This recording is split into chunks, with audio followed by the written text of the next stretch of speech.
First of all, to everybody here in the Gompa, thank you for coming on the warm but dark evening in Santa Fe. And also for all of you joining online, welcome. We can see you and we are very happy to have you here with us. Thank you very much. And Venerable, you traveled here for quite some time. I think that there was a long layover in Phoenix. So it's quite a hard trip to come here. It was a huge effort on Venerable Dondrup's part, because when Venerable Dondrup excitedly announced that you were coming, he said, well, Venerable is teaching and she only has time over Christmas, but I've been trying for like 3 years now, all the time. You must have such a pile of letters from Venerable. 5 years, okay. So this just shows Venerable's persistence and also our enthusiasm to welcome you here, Venerable. We are just so happy that you found the time for us. We are so excited to have you. Venerable, I had a chance to meet you, I think about now almost 10 years, or less than that, about 7 years ago in France. Venerable gave a short teaching and that stayed with me forever. You're an extraordinary teacher. Venerable has DNA in her blood, DNA, psychology in her DNA, she said, because both of her parents were connected with psychology. So a lot of Dharma teachings are informed by our Western science as well, and I find it very enriching.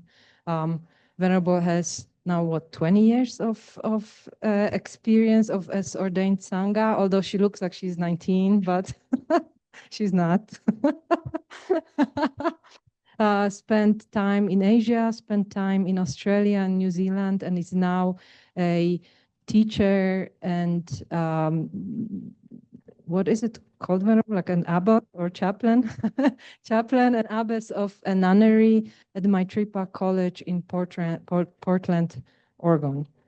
Venerable, we are honored. We are excited to hear your teachings and hope that you will feel so comfortable that you will definitely would like to come back. Thank you for being here. And thank you, everyone. Oh, thank you so much for that warm welcome. Venerable has been working on trying to get me here for quite a long time. And I used to be a touring teacher for about 10 years.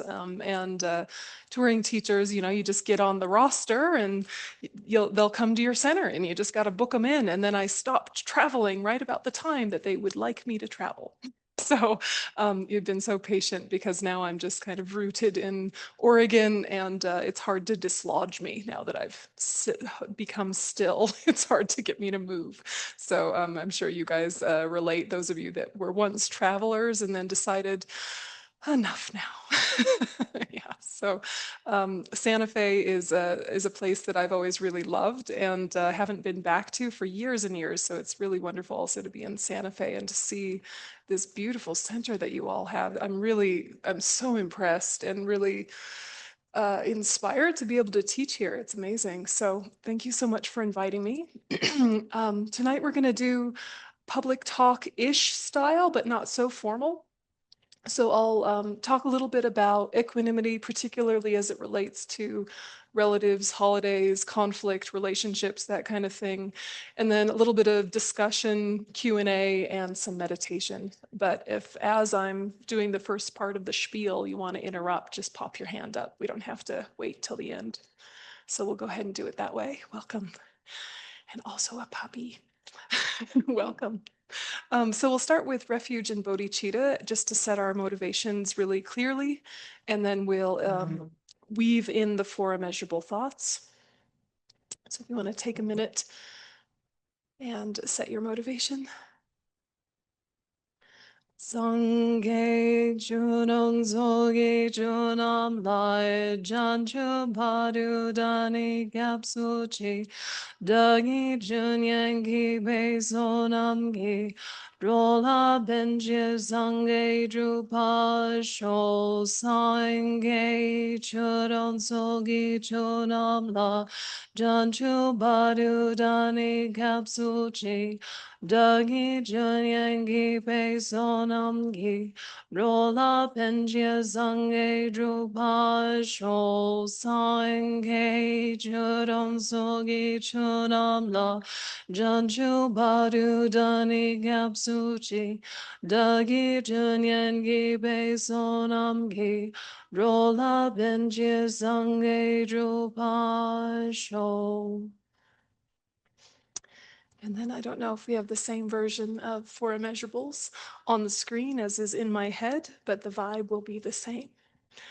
May all sentient beings have happiness and the causes of happiness. May all sentient beings be free from suffering and the causes of suffering. May all sentient beings never be separated from the happiness that is without suffering.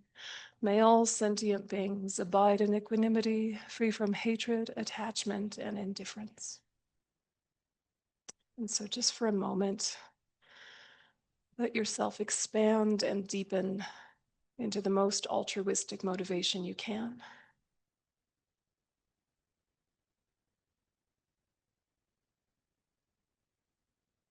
Whatever thoughts and ideas, whatever questions and insights, may it all facilitate my progress on the path. The development of my mind's fullest potential for the benefit of all living beings.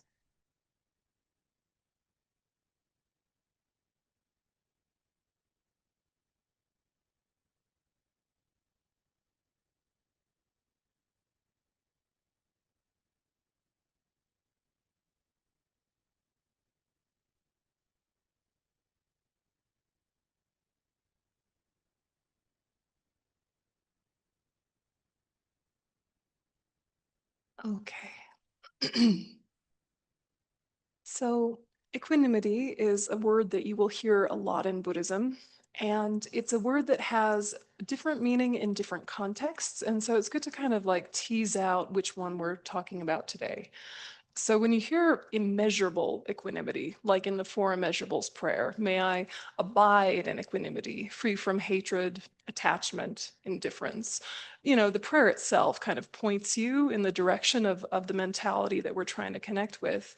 But the other places you hear this term is also in a meditative context. And then it's really easy to mix them together and think that they're the same kind of equanimity.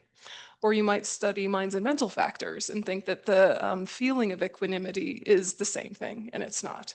So there's lots of different places this same word crops up.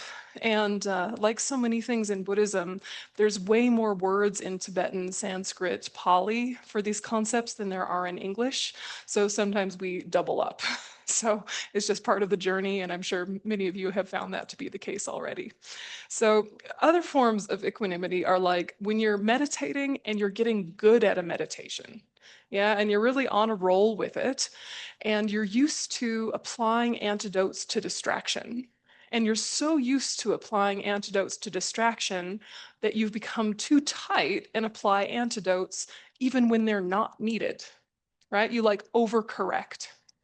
And the antidote to that is called applied equanimity. So that's one place you hear equanimity described as this antidote to when you've like done overkill course correction in your meditation. So we're not talking about that today, but that's one kind. Another type that we talk about in Buddhism is the feeling of equanimity. And this is a really easy place to accidentally weave it into a measurable equanimity. The feeling of equanimity is like neutrality. Yeah, like calm, neutral, chill, yeah, unfazed, which is a perfectly good state of mind and a very useful state of mind, but is not immeasurable equanimity. Immeasurable equanimity is a lot more relational, and it's a lot more about having unbiased goodwill. So you're recognizing that, of course, you have different levels of rapport with people. There are people that are fun to be with for you. There are people that are hard work for you to be with. And developing immeasurable equanimity does not mean talking over the top of that and pretending that that's not the case, right? You're not trying to lie to yourself and say, I like everyone, everyone's the same. You know that's not true, right? And actually, immeasurable equanimity is not asking you to do that. It would be like asking you to say, what's your favorite color? Oh, I'm not allowed to have a favorite color. How about I make all colors beige and decide that's my favorite? That makes no sense. But what if you were to say, well, I like red and I like blue and I like green and I have some strange affinity towards maroon. I don't know why, but I kind of like it better. But that I know that fundamentally it's not a superior color, right? You know that as an adult. When you're 5, you're like, no, it's the best color, right? But when you're an adult, you understand that life is not so excessively simple. So then we bring that into relationships and we start to think, okay, of course, my closest friend feels like a wonderful person, an easy to get along with person, a hilarious person, a deep person, whatever your adjectives are for your best friend or your spouse or whoever.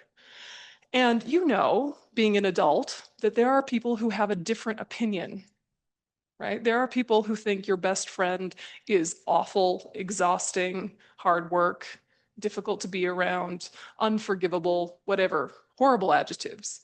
And that from their perspective, their story makes as much sense as your story does.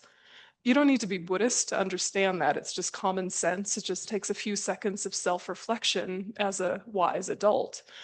And yet, in our everyday life, we have this kind of concrete way of labeling one another. And then there's a dissonance and a friction and a potential for conflict when other people don't agree with your label of the person, right?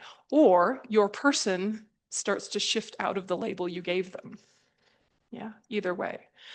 And so what's happening through most of the day and most of the life is when we're with people, we either wish they were a little closer, a little bit more intimate, or a little farther away and a little less intimate. We wish they would stay here a little longer or they would go away a little quicker. And that most of the day is like dealing with proximity and duration of human contact. Do you feel that? Yeah, come here, go away. Come here, go away. More of you, less of you. In your mind, there's just this kind of wobble that happens, or this low level stress of, I wish there were more of these kind of people and less of those kind of people. I wish there was more traffic. No, you never say that. I wish there was less traffic, but somehow more cool things. But then if there were more cool things, then there would be more traffic. Oh no. Right. But I mean, a lot of the day and a lot of the stress is we do want people to be somehow different in duration, different in proximity. Do you feel that to be true? Ish? Yeah. And so when you're thinking of your friends and you're thinking of your family members, even the people you like, this is true of, right? Like some friends, it's like, I've got an hour of enjoyment with you. You push it more than an hour, I start to get worn out, right? You, I've got 10 minutes, right? Right? You, I could spend the whole day and want more. And it feels somehow that that experience that you're having is an inevitable experience, a choiceless experience, something fundamental to the characteristic of the person or the relationship. Even though there's a logic in you that does know better, we operate under these weird rules we've given ourselves, and then we have stress responses all day. It's an interesting conundrum. It's like we know better, but we don't live better. And so, in order to develop immeasurable equanimity, we have to break the spell. We have to interrupt the pattern of our habitual ways of thinking about others. We have to take some examples of people like one person who you really find to be hard work and think about their qualities. Think about for the world, what they do for their family, what they do for society, what their potential could be.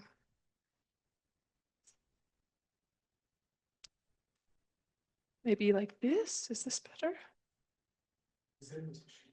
It was in the tissue box. There was a special method and I disrupted the method.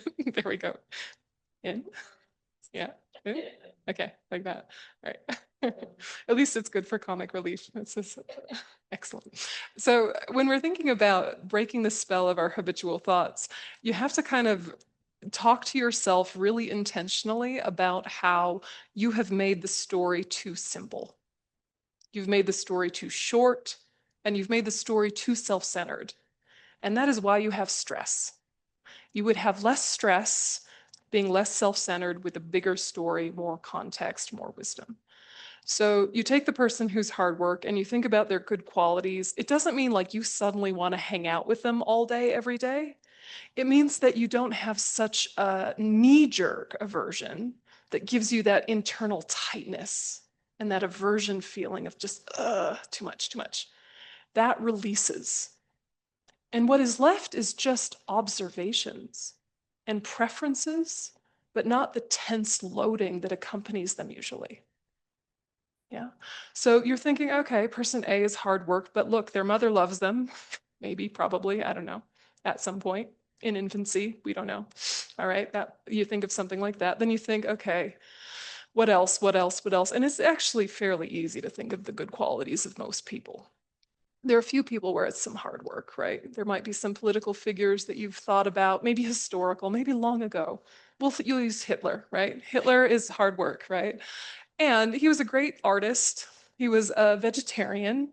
He was nice to his dog and horrible, also horrible, right? So horrible. But, you know, if you could kind of like take the power back from difficult people, right? It's like we feel some mandate to feel bad when we're with someone that we have dissonance with. It's like a mandate, like a rule, like somehow we're letting them off the hook for their bad behavior. If we don't respond with grumpiness, then they won't know how bad they are. If I'm happy and relaxed with a difficult person, how will they learn? Like we have these weird, distorted forms of logic that are simply not true, but they come into a lot of our relationships. And then you think of the people you love in your life and want to be around all the time. And again, you've made the story short, you've made it too simplistic, you've made it too self-centered.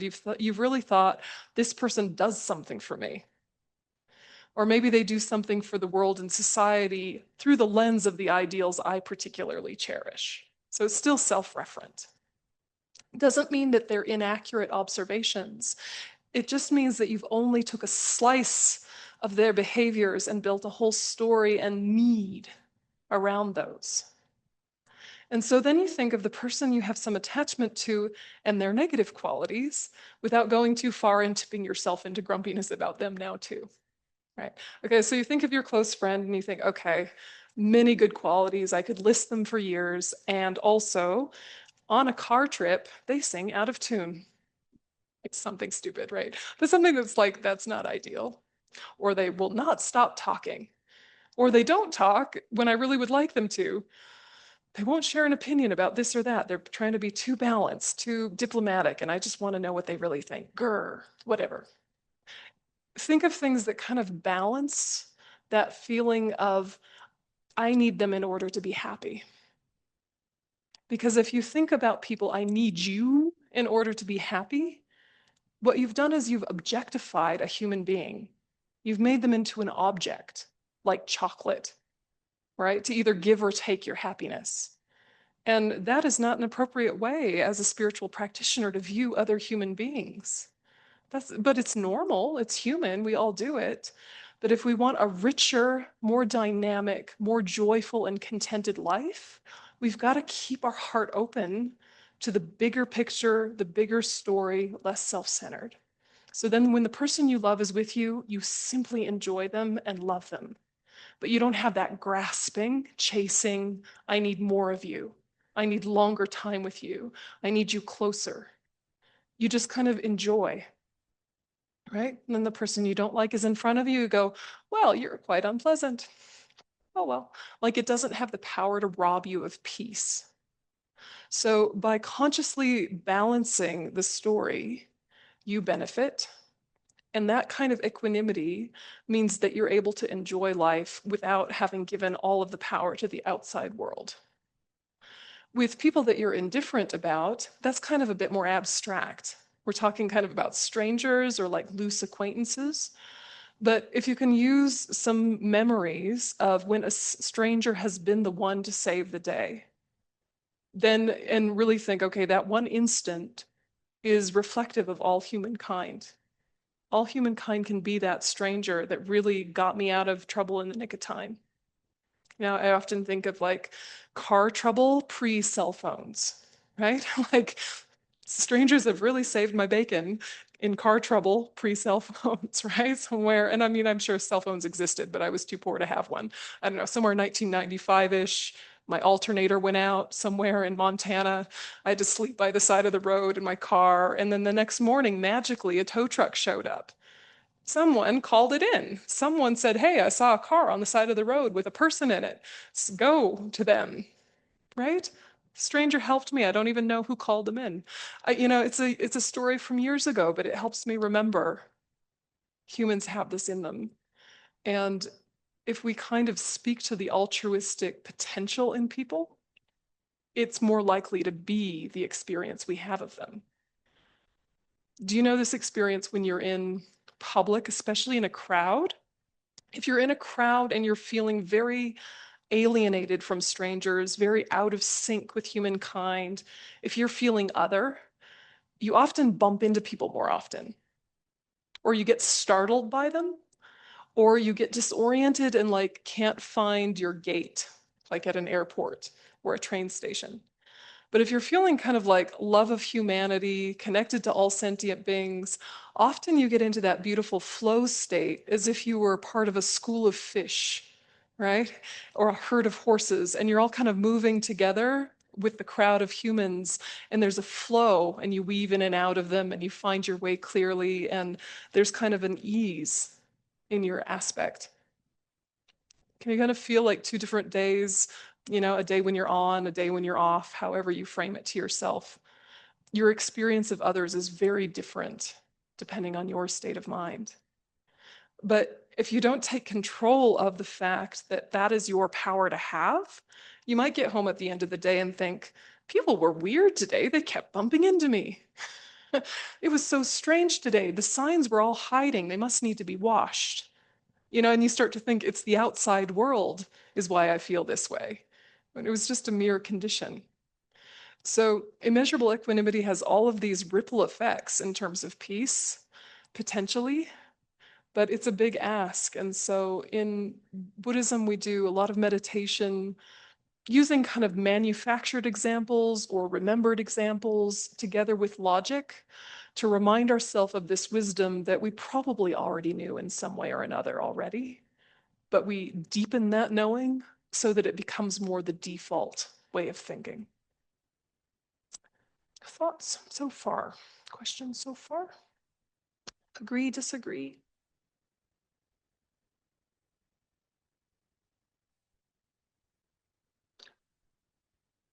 Yeah. Oh, sorry, there's a microphone coming. Yeah, for the Zoomers. After many years of struggling with other people, I basically decided to take the attitude that whatever happens, I'm making it all up. It's all me. I wondered if you had anything to say about that. I mean, I think it's wise to have a shortcut walking around practice. Like, it's not them, it's me. As long as it doesn't turn into self-hatred or self-criticism. If it's kind of a spacious kind of, there's an illusory quality to life that oversimplifies. I know life is more expansive than that. And your shortcut is to think that. Yeah. Yeah, it's your ignorance. Yeah. In the fundamental philosophical ignorance way. Yeah, it's Yeah. my yeah, right. I'm having karmic spasms in Yeah. my head. Yeah. Yeah. Well said. Well said. Karmic spasms. Yeah. New word coined today. Well done. Yeah, I like it. Yeah, it's exactly that. And I think that that's the conundrum with daily life is that you can have these mental hacks where you don't get so tense, you don't get so worked up, you don't get so needy with people, you don't get so much aversion with people, you're not so judgmental, you're not so critical. You're really relaxed with people.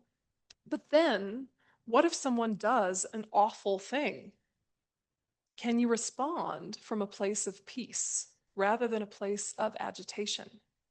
Because so far, we were probably indoctrinated or trained or had it modeled to us that you have to get angry in order to act.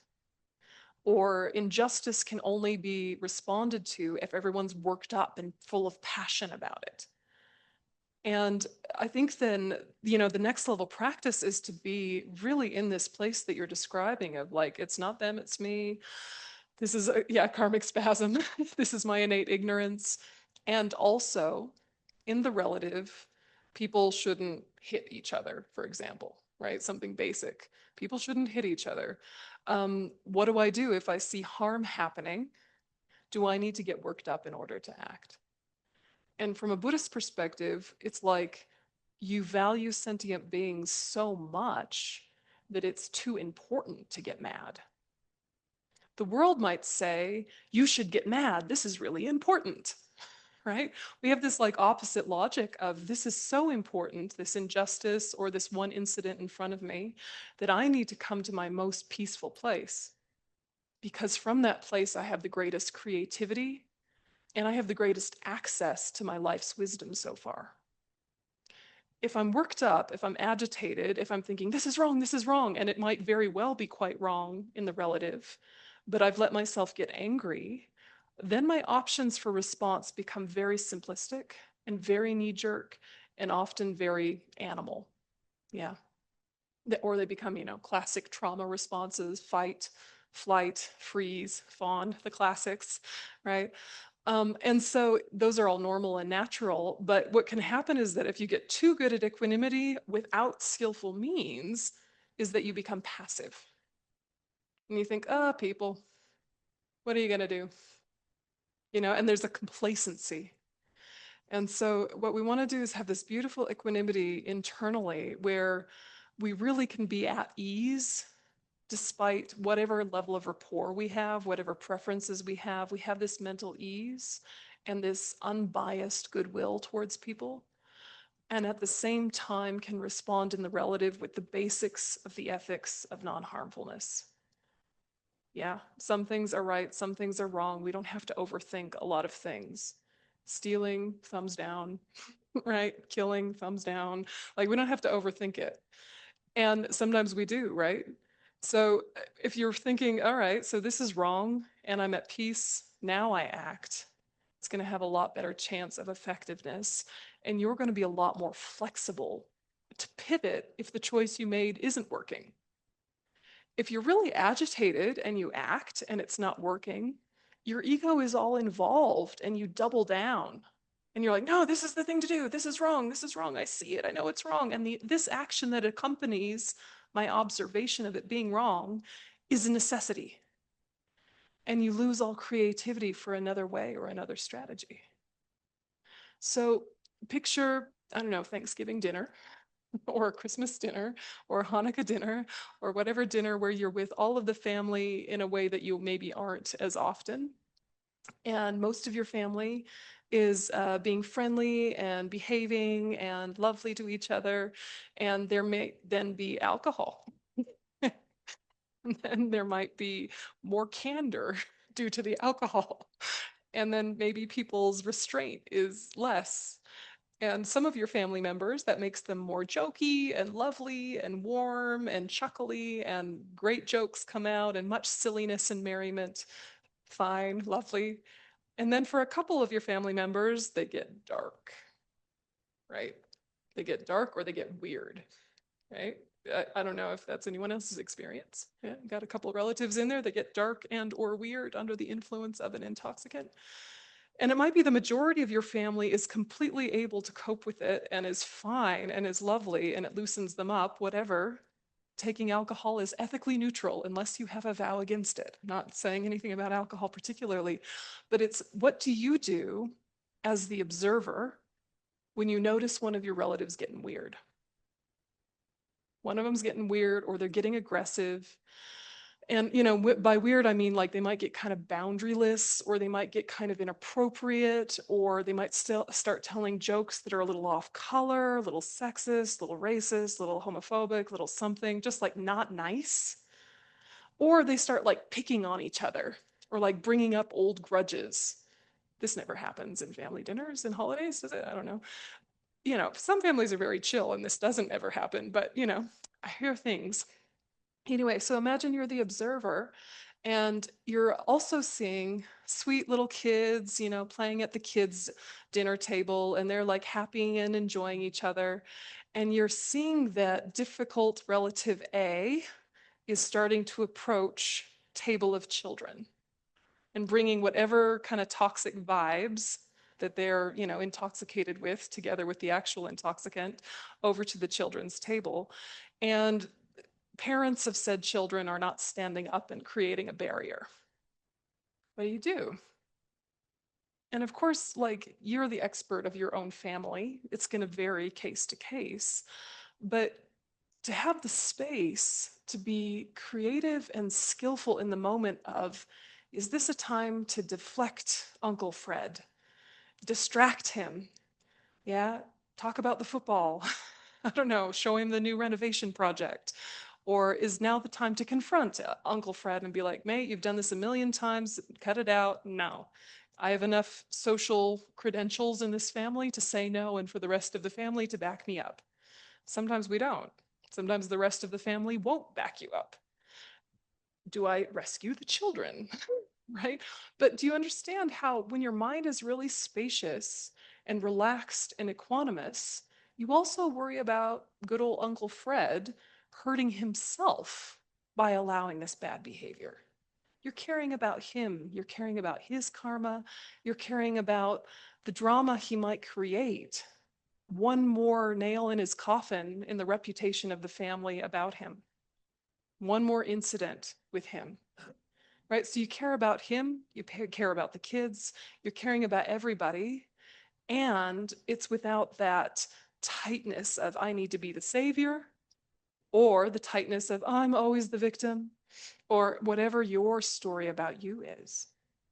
And then you can be flexible about, okay, given what I know about my family, given what I know about life, here's the thing to do here. You still might fail, but it doesn't have the power to disturb your peace in the same way as if you went in guns blazing. Something like that. Do you agree or disagree? I mean, you know, if you're just kind of like thinking about your own family, particularly say like a whole family reunion where it's like everybody, surely you've got an Uncle Fred. Surely, yeah, somewhere in there, right? Several perhaps. And then what if they meet at the same time? Oh no, right? How can you help? It's an interesting thing to ask because often we're caught off guard when there's family drama. And then our stuff is all triggered and we either kind of withdraw and hide, maybe just internally, or we rise up and fight and get kind of aggressive and dominant. But what doesn't usually happen is I need to start with finding my equanimity. I need to find my immeasurable equanimity that loves all the pieces and all the parties involved. And now I act from that place instead. Thoughts? Teresa?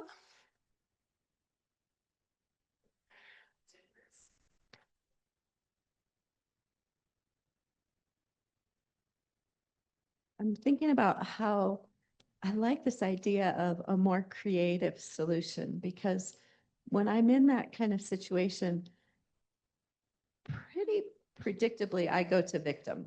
Yeah. I knew this was going to happen. I can't believe this is happening to me. And so from that place, it's hard to be creative. Or when I'm really angry, when somebody really triggers me and I'm angry, it's hard to be creative. And so I have for a long time, I've said to myself, you're not going to say anything for 3 days. In 3 days, you really feel like you need to. And what that's taught me is that usually by 3 days, I have more information. I'm probably a little bit more creative. Yeah. So, but I like this idea of in the moment saying to myself, let's come up with a more creative solution. Yeah. Thank you for that. Yeah. Yeah. I mean, waiting is a good idea always, really. And I think sometimes the afflictions carry with them the illusion of urgency, right? Like you feel like you have to suddenly. And you might not need to wait 3 days. You just wait 3 minutes, right? Just 3 minutes of not even problem solving, just come back to immeasurable equanimity. come back to friend, enemy, stranger, or person who's hard work, person who's easy, person I don't know, whatever your labels are of your family members, and just think, regardless, may you all have happiness. May you all be free of suffering. May you all have the best conditions to develop on your spiritual path, whatever it is. It doesn't have to be mine. And also me, equanimity towards me, right? Unbiased goodwill towards me, the self, and think, I also deserve happiness. I also deserve freedom from suffering. And if I make this whole melodrama about me, I will also shrink it to an inappropriately small proportion. Yeah, and I will create a little echo chamber of my own neediness and my own grievances and my own stories. And so, what I have to do in order to have a more spacious mind is consciously notice the suffering of others and the potential for freedom in others, and really open up with compassion. And even if it's not the people who are having the drama in this moment, maybe it's just the people who are also observing. You're like, oh, I'm not the only one noticing this. I'm not the only one a little worried about this. Maybe you are, because sometimes you're that guy, right? But just kind of noticing, like, here we are, family. Here are the ones who are dissociated. Here are the ones who are laughing. Here are the ones who are feeling, isolated and alienated. Here are the ones who are upregulated. Here we are.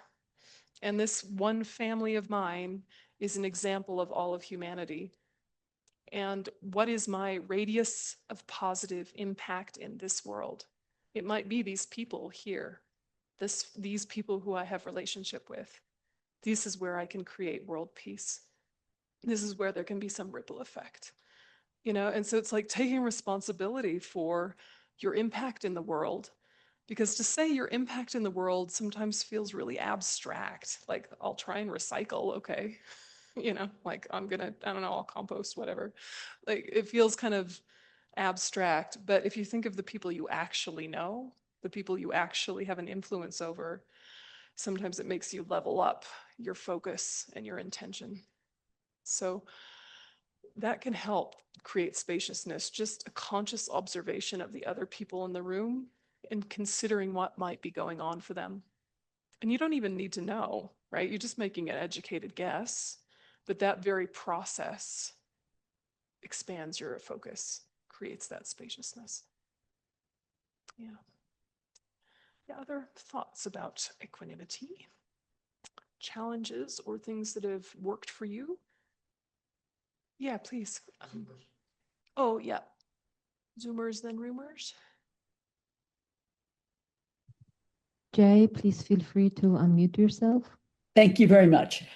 Okay. I've worked on anger for a very long time, and I think that I have made some progress.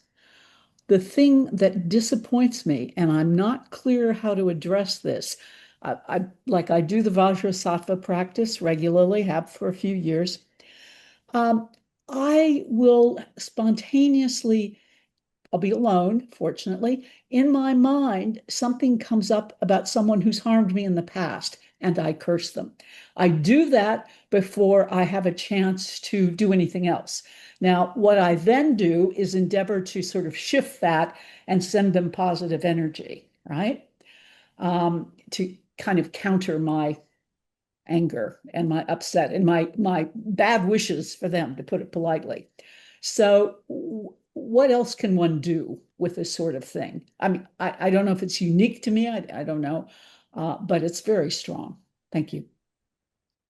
Are you saying when you're trying to develop equanimity, or when you're trying to do a purification meditation, you have kind of a intrusive thought about a Oh, past? no, no. I'm talking about, I'm just giving you an example of something that Gotcha. I have done, Yeah. but I'm disappointed that this Yeah. is still such a thing in my mind. Yeah. Yeah. And I'm with feels you. uncontrollable. Yeah. Well, and it's, these are hardwired patterns, right? And so, I mean, the first step even is just some kind of humor and humility about how long it takes to change. Because sometimes what makes our path more difficult is this expectation that you should be better at this by now. You know, and I think probably every decade of our life, we think we should be better at this by now. This being what life itself, human relationships, finding peace, our Dharma practice, our meditation, whatever it is, we always kind of feel like we should be better at this by now. And we have no idea what we came into this life with and the enormous progress we've already done. And also, it's quite possible that we did really good work in past lives and did a big backslide. That is also quite possible. It's also quite possible that in this life, we were like really solid and disciplined for some years and then plateaued and then did a dip and a meander and a bit of a wobble and then kind of circled back and picked ourselves up and dusted ourselves off and started again. And, you know, I mean, life's not tidy, is it? Growth is not linear, is it? And so there's this harsh expectation that we sometimes bring to our path that really muddles the process. If you can just kind of be a little bit, look at me, grumpy again after all these years. Look at me feeling resentful and wounded after all these years. Of course, here we are. And it's somehow universalizing your individual experience. Even though your individual experience is individual, and even though it is unique, there's an aspect that is very universal. And as soon as you can kind of touch into, this is how we are, this is what we do, we, not me. It's like you can let yourself off the hook at the same time as connecting with other people. And then when you're thinking about harmful party, whoever it is, you know, whether it's 5 years ago or 50 years ago, the person who just keeps coming back, or that you invite in because you want to try and work with this grudge, whatever the case may be, you can use the wisdom realizing emptiness of inherent existence as a way of cutting through anger, if it's a philosophical concept that you've spent some time with already. Anger has a particularly analytical characteristic. So often your good analysis will turn against you. And you'll find more reasons to stay a victim, more reasons to be angry, more reasons why they're wrong. Yeah, and you'll just work yourself up by analyzing. And anger just loves analysis and it just fuels it. So one of the best ways to cut through the tendency of anger to take analysis and warp it is to really cut through it with the wisdom realizing the emptiness of inherent existence, only if you already get that concept. The hack for that is really context, right? We say dependent arising, right? The fact that all things dependently arise. But the shortcut surface introductory way into that is just to think of the context of things. That of course, this person did this harmful thing because of such and such an upbringing and such a conditions in that moment, and my own karma and the weather that day and whatever they ate that day and the fact that this and this and this and this and this piece was there. Why am I blaming the whole story on one piece of the story when absent of any number of those pieces, the harm wouldn't have happened? So remembering dependent arising or remembering a greater context around the story often softens it for you a little bit. You know, really thinking about, why do people do awful things? Okay, and you're like, I don't know, I just don't understand. All right, well, why do you do awful things? And then you're like, I've never done an awful thing. I've made mistakes. Sure, I'm only human, but I've never done an awful thing. But are there people in your life who might disagree? Right? I mean, it doesn't have to be that you like embezzled $1 million from a charity. It doesn't have to be that you were a mass murderer. But it might have been that in your early 20s, you were a really awful coworker. Total slacker, totally took other people for granted. Who knows what you were up to in your 20s? We were all a little bit silly then, I'm guessing. Yeah, it seems to be the way. A few people are hyper competent then, but you know, just sort of sitting with, all right, when have I been the bad guy?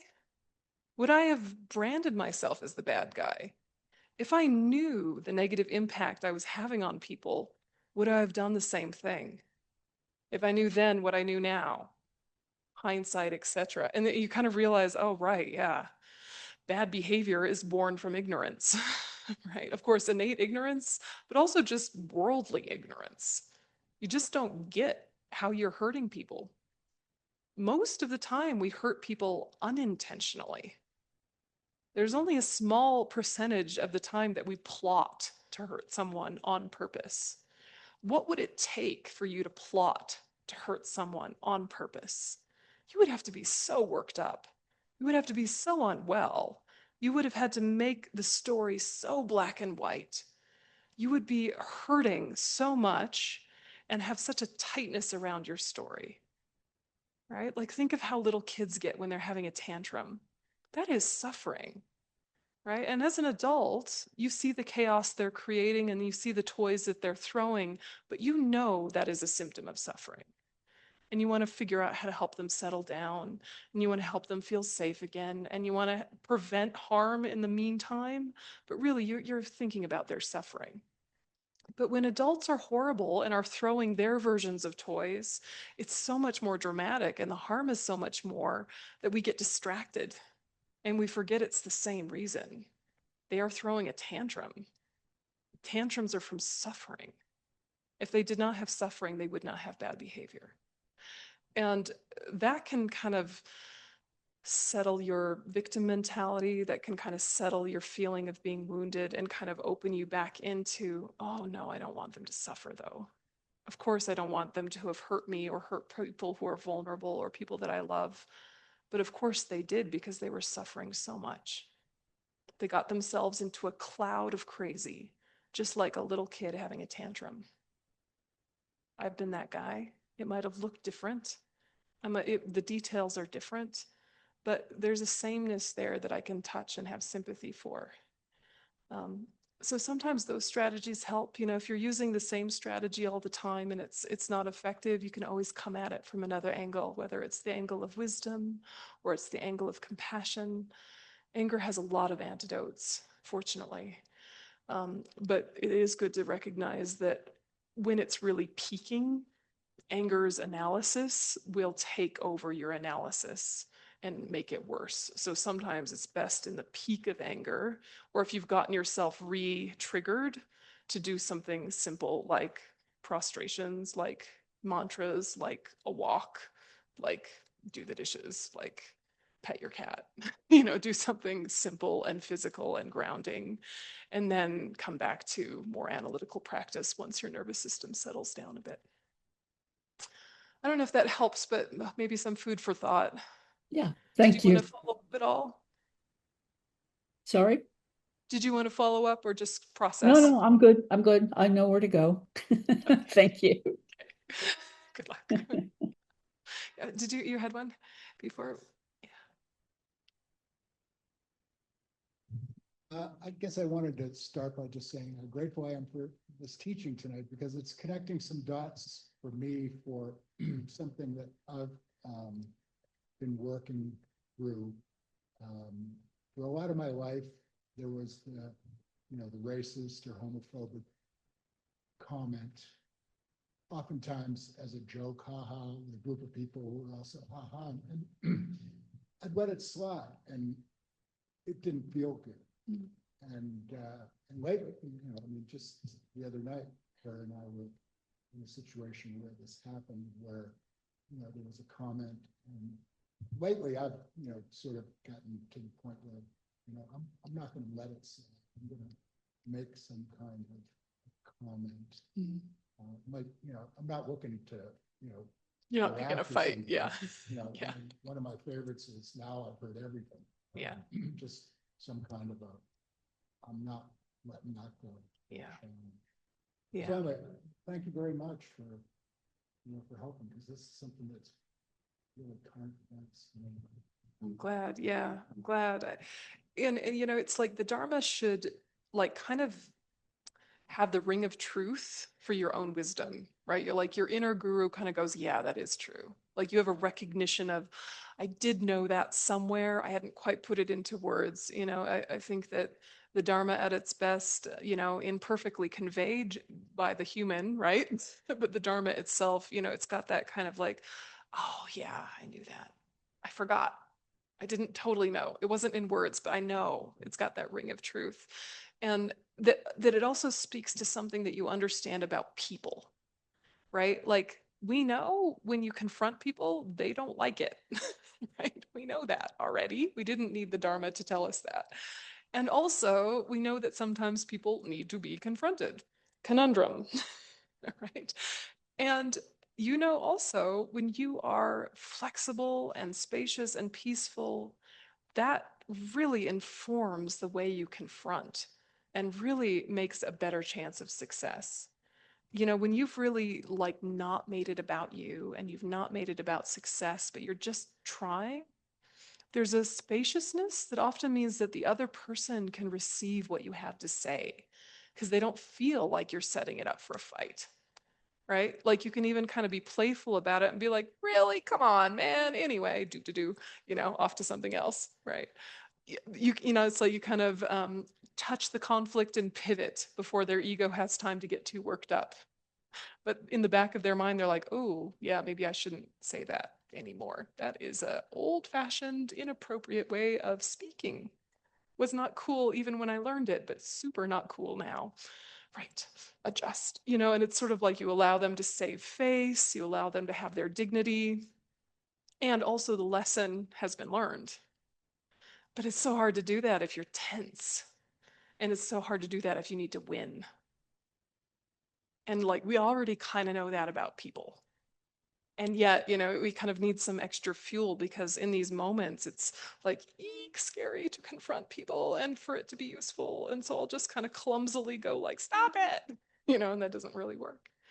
So being like confident that you are the expert of the relationships in your life.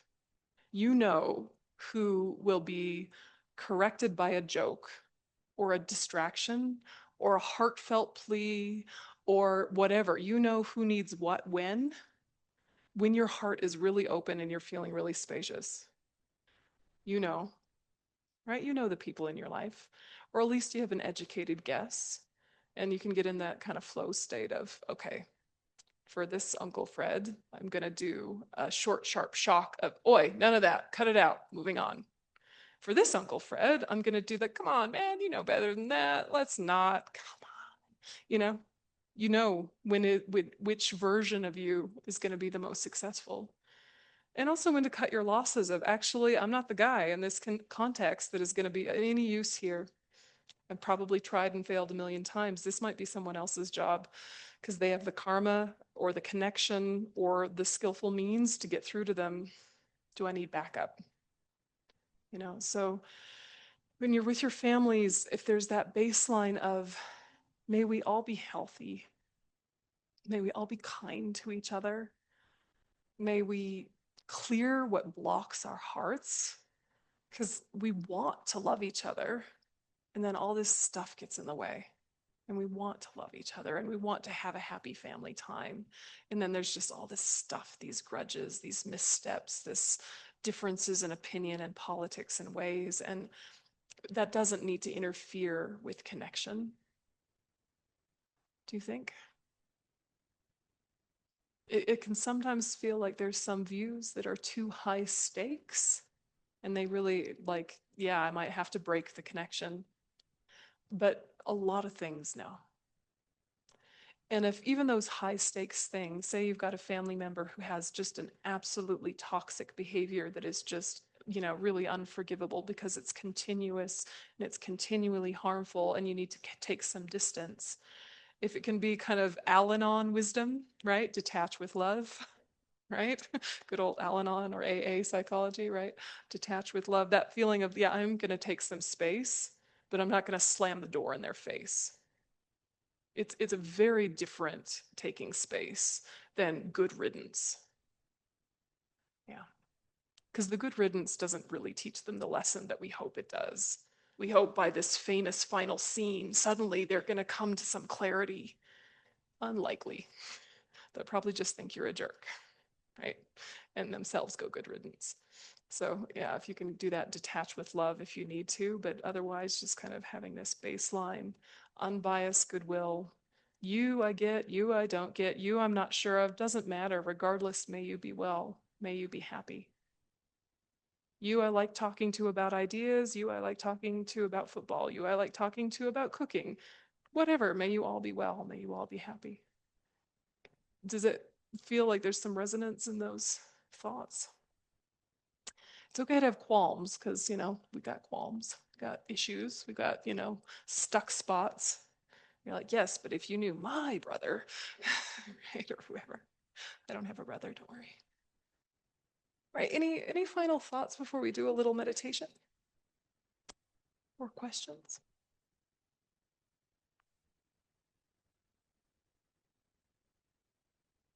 Good. Okay. All right, so we'll do a short meditation on equanimity, and we'll start with a few minutes of shine or shamatha meditation, single-pointed meditation, just to let surface distractions settle.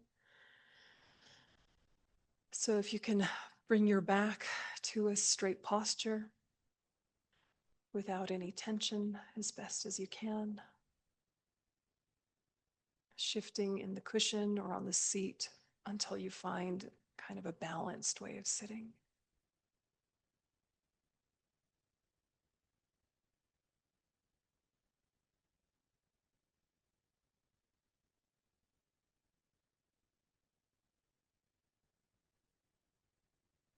And then if it feels comfortable, you can shift your focus to the breath. And if it doesn't feel comfortable, you can shift your focus to an image of light in the space in front. So just choose one focus, either breath or image of light, and settle your focus there.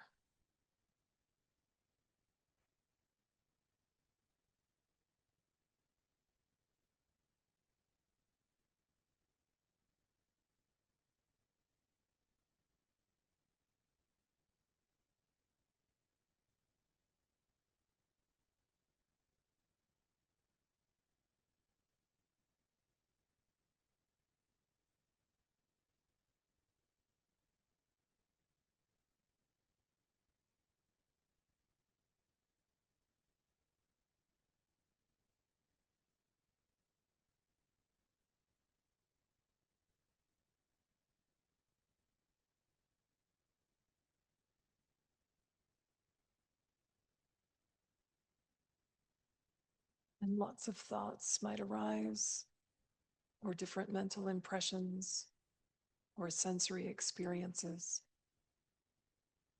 And you simply choose not to emphasize them. And shift your focus back to your focal object. No big deal. Just come back.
And as the mind starts to settle, invite back the four immeasurable thoughts.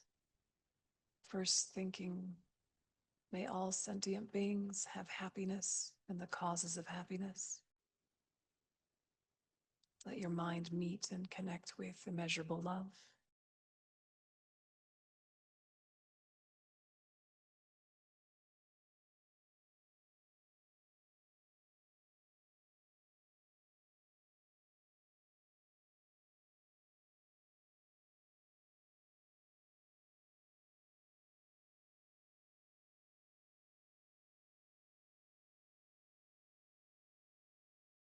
And may all sentient beings be free from suffering and the causes of suffering.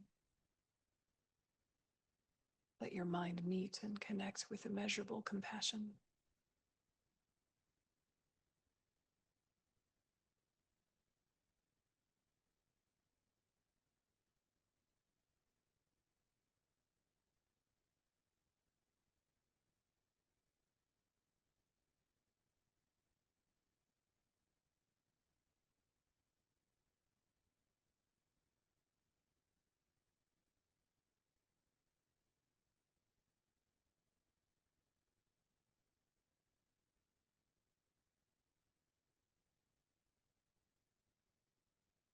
May all sentient beings never be separated from the happiness that is without suffering. Immeasurable joy.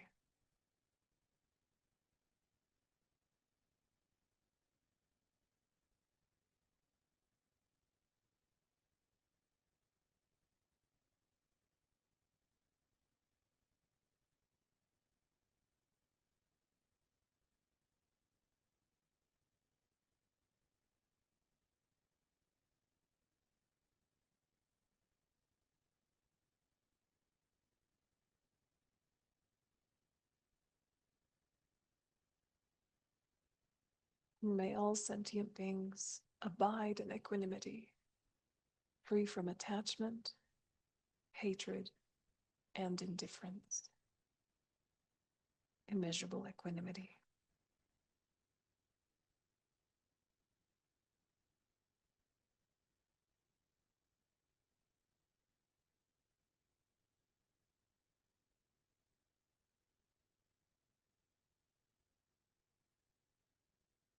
And so, in order to deepen and integrate those four immeasurable thoughts, bring to mind one person who you're very fond of,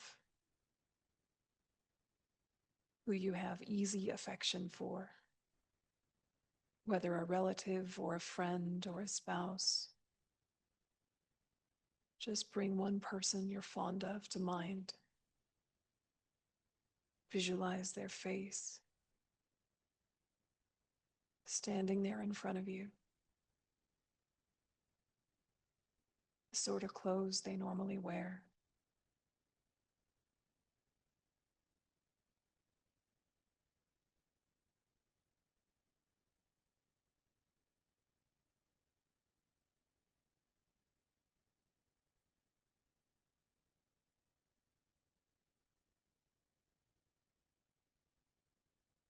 And become curious about, why is this person easy for me to be with? Easy to spend a lot of time with. Why do I like being with this person? Just let yourself list the reasons why, without editing, just curious. Why do I like them?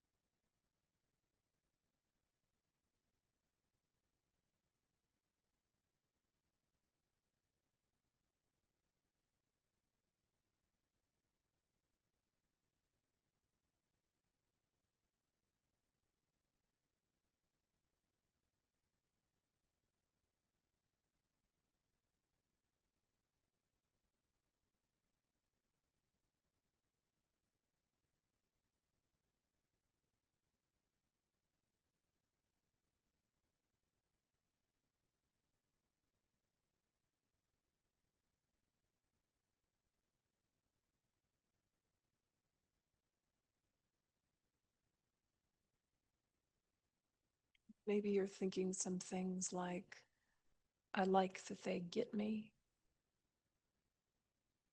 or I like that they make me laugh. I like that they make me think. I like that they support me.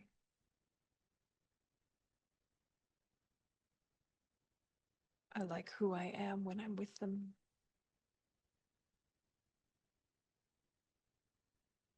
There might be a lot of self-referent thoughts about this person, which is only normal, very natural, and yet might reinforce a sense of needing them as opposed to simply appreciating them.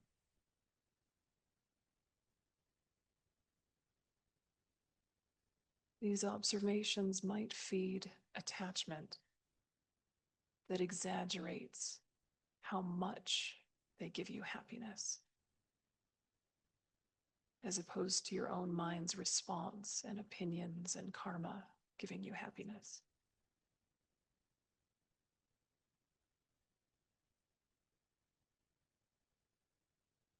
And so let yourself hold the observations you have about them, and then expand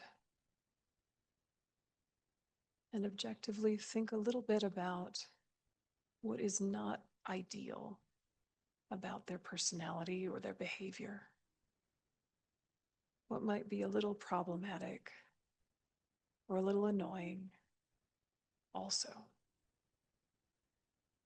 Keep the good and expand your observation.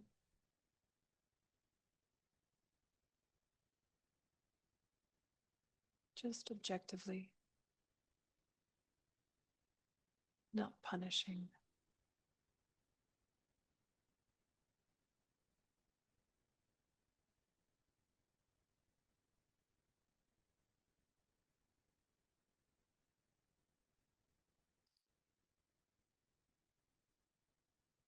Maybe they're never on time.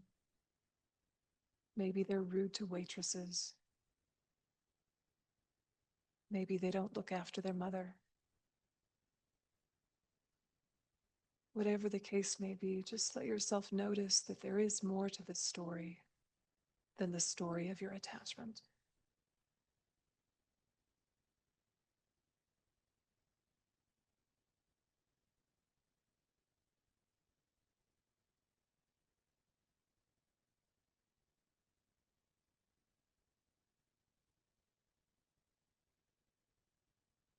Keep the love, dispel the attachment.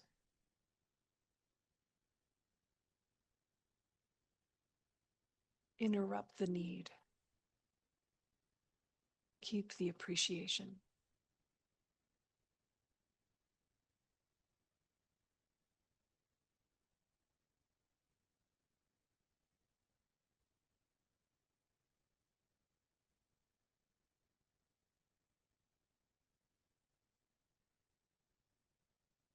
And then add, is there anyone you can think of that does not like this person that you're so fond of? Anyone in their life who really brands them differently? An ex-partner, an old coworker, neighbor.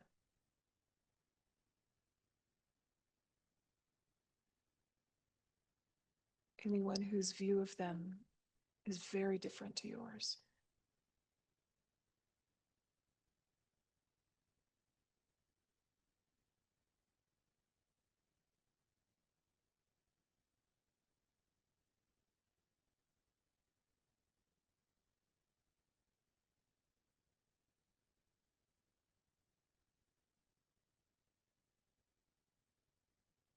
And even as you remember one or two people, you might think, yes, but if you only knew them like I do, you'd feel differently.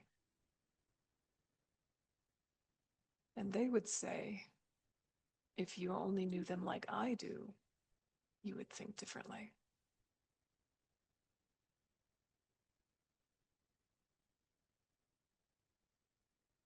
Each person's story feels solid and true.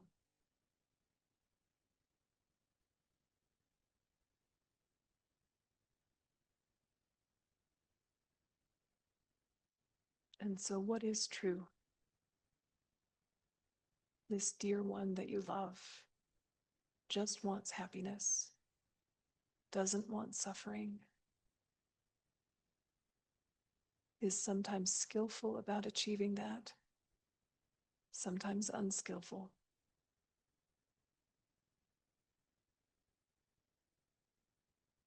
Sometimes self-centered, sometimes altruistic.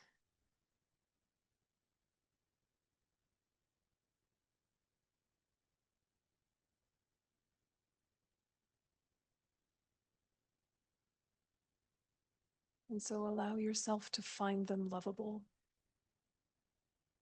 while releasing any sense of pulling them, needing them, clinging. See if you can free those additions that create stress,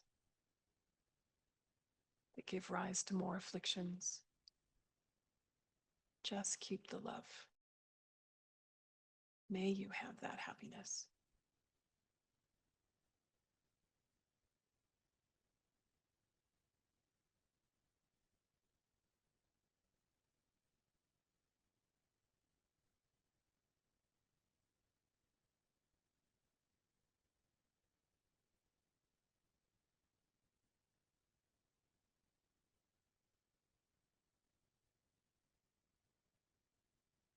And then shift your focus and pick one person who you find really hard work.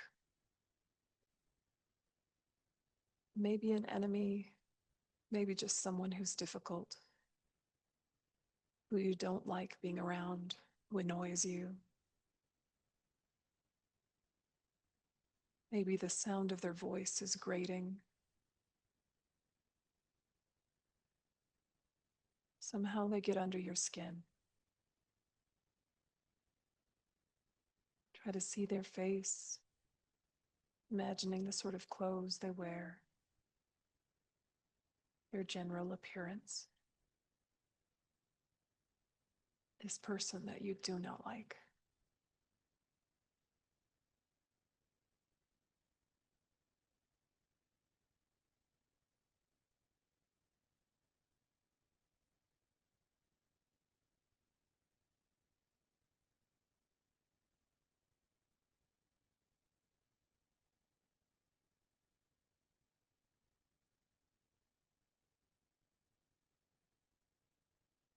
And again, be curious. Why don't I like them? What is it? What is it about them? What did they do?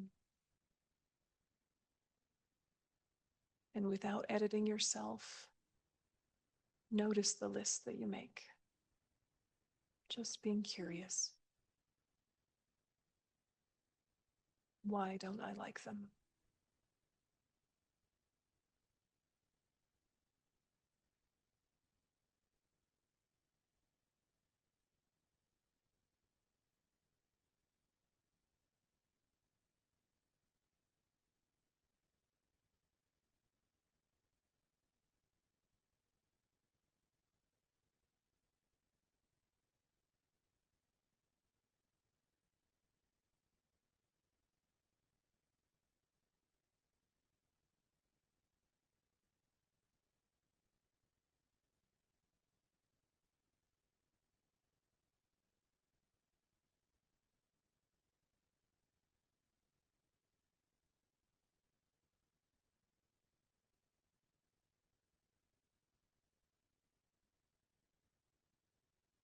And you might have thoughts along the lines of, they did this rude thing once or repeatedly. They did this mean thing once or repeatedly.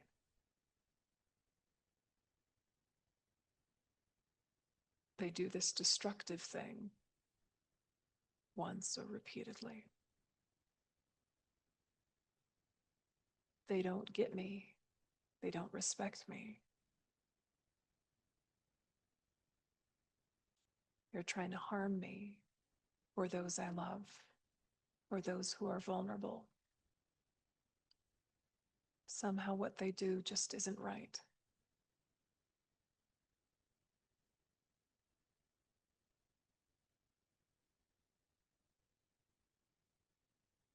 They don't know when to stop. They don't read the room.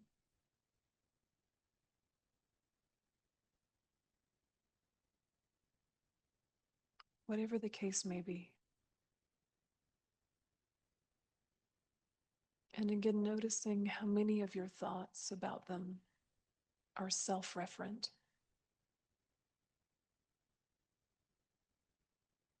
It's about what they do to you or those who you include in your circle or identify with.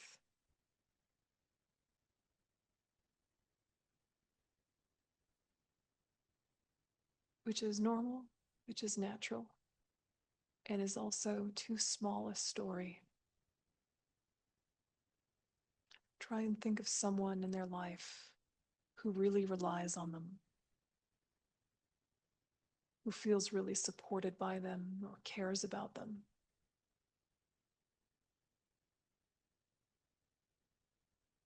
Think of someone who has a different opinion than you about this person you don't like.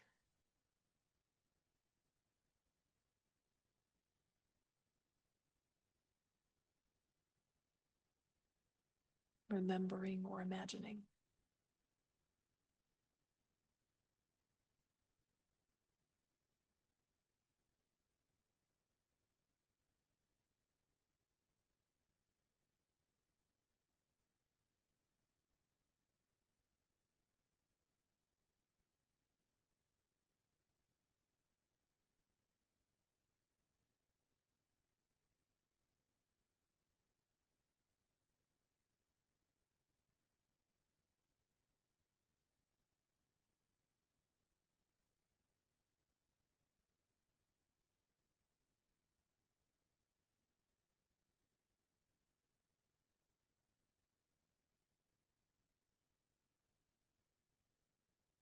There is someone in their life, maybe many people in their life, when as soon as they see them, they feel relief or joy or appreciation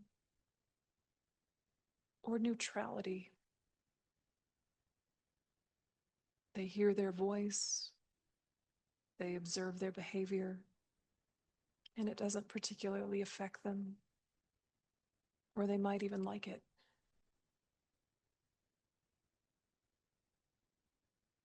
These other people's stories feel as true to them as ours does to us.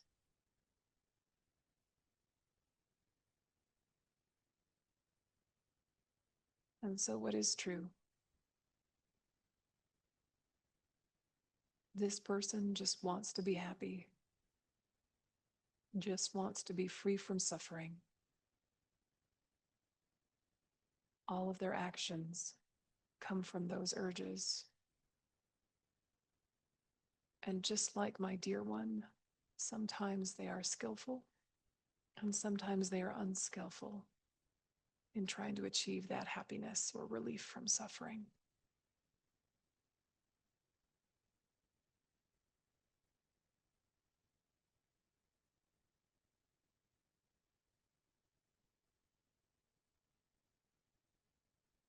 And so may they have happiness. May they have freedom from suffering.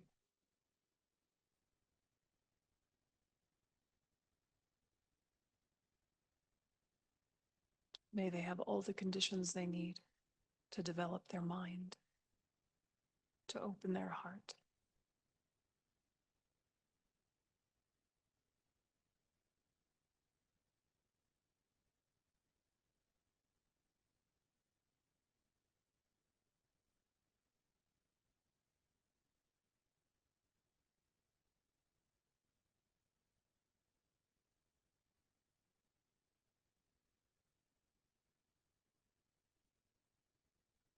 And so if the story is bigger with the one I'm fond of, and the story is bigger with the one I'm not fond of,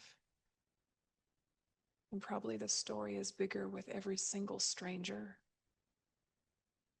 and every single sentient being.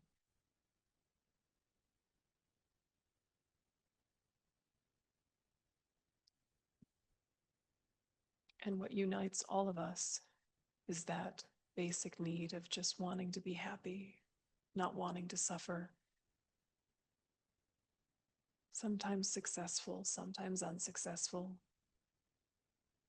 sometimes skillful, sometimes unskillful.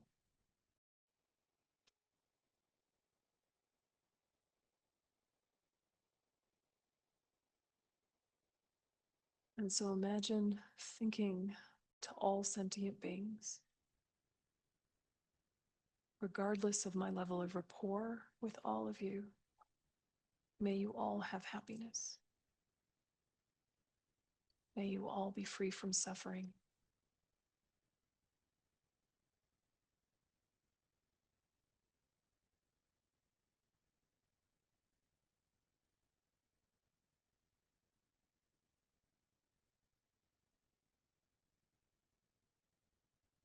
And think that that love and that compassion are informed by wisdom and skillful means.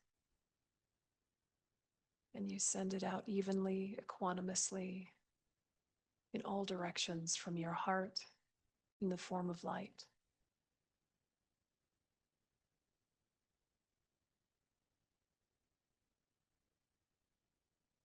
And giving that thought strength and energy, you can add the mantra of Chenrezig if you feel comfortable. Om Mani Padme Hum. Om Mani Padme Hum. Om Mani Padme Hum. Om Mani Padme Hum. Om Mani Padme Hum. Om Mani Padme Hum. Om Mani Padme Hum. Om Mani Padme Hum. Om Mani Padme Hum. Om Mani Padme Hum. Om Mani Padme Hum. Om Mani Padme Hum. Om Mani Padme Hum. Om Mani Padme Hum.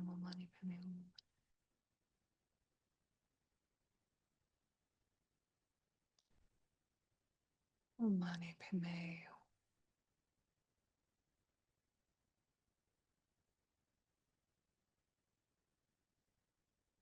And so conclude again with that thought. May all sentient beings abide in equanimity, free from attachment, hatred, and indifference.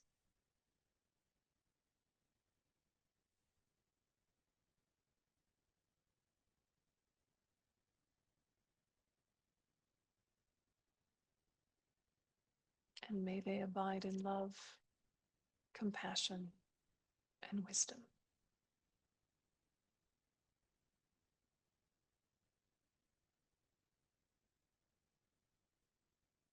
Okay, so you can relax your attention.